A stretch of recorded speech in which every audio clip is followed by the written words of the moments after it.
Hello everyone, welcome to Techter.com. Let's talk today something about your classroom. In your classroom, you have strength of 60 students, right? And how faculties used to call each of you by your names, right? So generally by your first name only. But what happens when the two students are there which have same first name? Like if in your class you have two Amrit, what they will do? Now they will include their surname all with the names, like they will call them by Amrit Krishna and Amrit Ekka.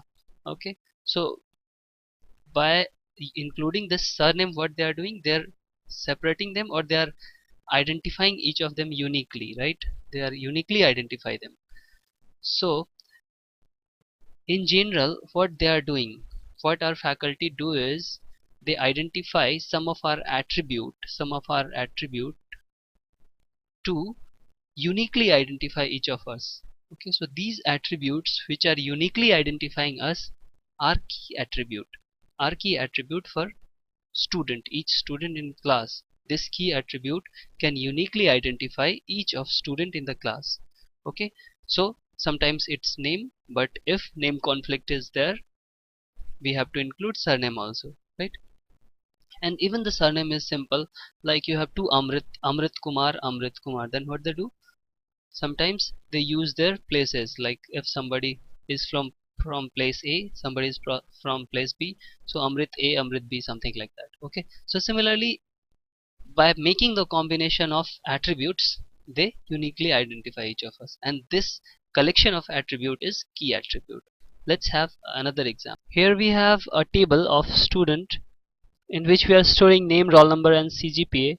Now the question is, as let's, this is a student table. Okay, so as we have a student relation here, in this relation we know that these are tuples, and each tuple is unique. Okay, there are no tuple in a relation which has all the values same, because this is a redundancy and there is no point of inserting that value in the table. Okay, so the tuple will be unique. Now if it is unique, we should have something to find out each of the tuple uniquely. Okay, so when we have data stored in our database, now if we have to find out something, for example CGPA related to a student, we need to have a combination of key which can be used to uniquely determine this, right?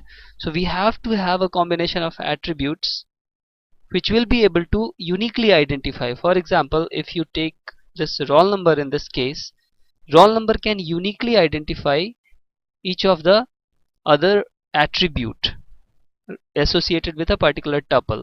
Okay, so for example, if I say that for this roll number 3, what is the CGPA, so you can uniquely identify, right?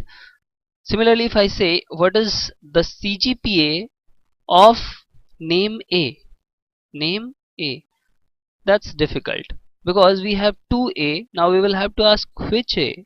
Okay, so whether it is roll number 4 or whether it is roll number 1. Fine. So similarly, we should have to have a combination of keys, which will be combination of attributes which will be identifying all the other attributes. Okay, so this is called basically key key of relationship. So the keys can be defined as the combination of attributes which can uniquely identify all the remaining attributes of a tuple. Okay, so it's universal determinant.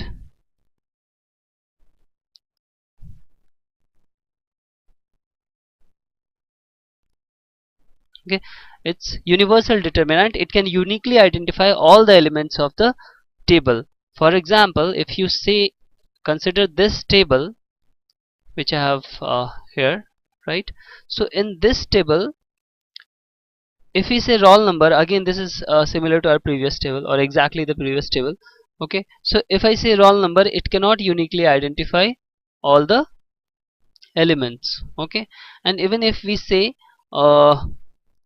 the CGPA, for example, here in this case the CGPA is unique, but let's suppose there is another student that is E R7 and then he also has 5.3 CGPA.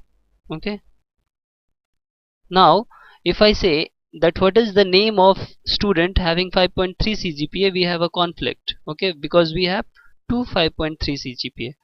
Okay, so we have to have a unique combination of elements. Okay, so in this case we can have roll number as unique combination. Okay, the roll number can uniquely identify all the elements, hence roll number can be treated as key.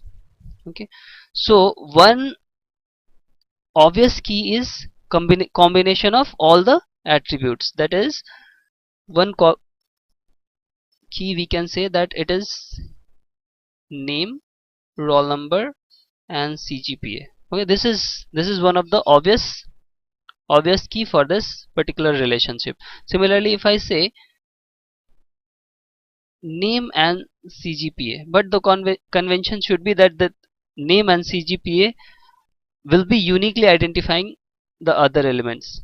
Okay, but this may not be true for the given instance of data. It is true, but we may have two students having same name and same roll number also. Let's take an example, like we have another student named A having roll number R8, but the CGPA is also 6.2.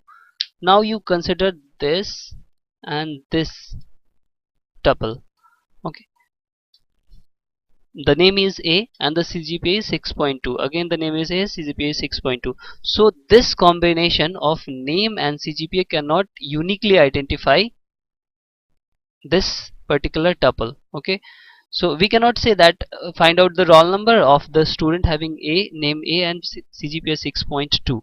Okay, so uh, now this cannot be treated as key. So the key will be one obvious key we have is roll number. Okay, we in our colleges unique roll numbers are assigned to us, so roll number can be always treated as key. Fine, so this was the all about the concept of key. So the most important thing to remember is key should uniquely identify each tuple in a relationship. Okay, next we have the types of key, and basically the keys which is called super key, primary key, candidate key. So slight differences are there, we will understand it in next lecture. If you have any doubt from this particular portion which we have covered now, please ask your doubt in doubt section. I hope you understand. Thanks for watching.